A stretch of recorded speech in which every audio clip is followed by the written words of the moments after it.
On January 20th, Joe Biden will be sworn in as the 46th president. And even though the Democrats will hold a majority in the House and the Senate, that may only last for his first 2 years.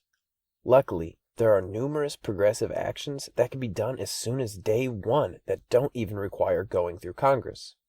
The day one agenda has used the Biden-Sanders plan to highlight 277 different measures Biden can take immediately to help working class folks. And it's important that we know what these are so we can demand action and refuse to take any excuses from the Democrats. No more, this policy just wasn't possible, or Biden couldn't do this because of the Republicans. For these policies, it's not about ability. It's merely about willingness. So what can he do?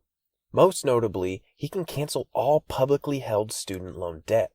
If you took out student loans through the federal government and haven't refinanced to a private bank, Biden could wipe your entire student debt clean on day one. Alternatively, and more likely, he could forgive up to a certain amount, whether it be $10,000, $50,000, or anything in between. Or he can just continue to keep the debts on pause if he's feeling the least progressive. So what about current and future college students?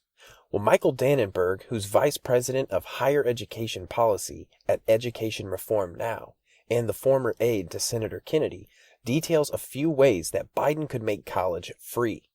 The most likely way this could occur is by using the previously mentioned existing statutory authority to forgive loans, and continuously make the forgiveness amount equal to average public college tuition on a yearly basis. Or Biden could use a provision in the Higher Education Act, which, in addition to providing statutory authority to waive student loans, also provides the authority to waive legal requirements and regulations for experimental sites, where the government tests ways to improve higher education. Essentially, the Secretary could designate a public university such an experimental site, thus providing for debt forgiveness. Regarding issues around employment, Biden can raise the minimum wage for government contractors through the Service Contract Act. This act, which allows presidents to set rules for how companies with federal contracts treat their workers, would also allow Biden to bar all employers who outsource jobs, illegally oppose unions, or fail to provide benefits to their employees. Healthcare also sees opportunities for some progressive actions. Through Section 1881A of the Social Security Act, Biden could provide free Medicare for all. That section of the legislation refers to any individuals subject to an environmental exposure, which in this case would be COVID-19.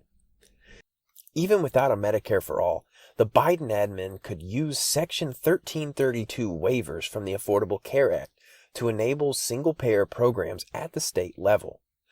To combat high prescription drug prices, under Section 1498, the government can use or manufacture any patented product and must provide only reasonable compensation to the patent holder.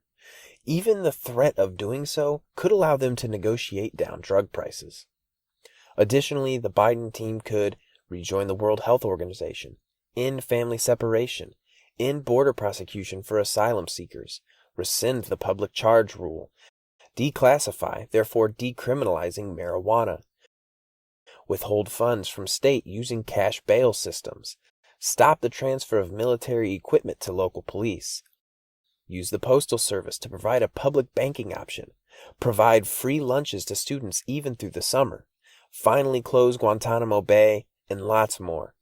So as the Biden administration takes off, having control of the three main branches of government, let's keep a close eye out to see if Biden fulfills his mandate of being the most progressive nominee of all time.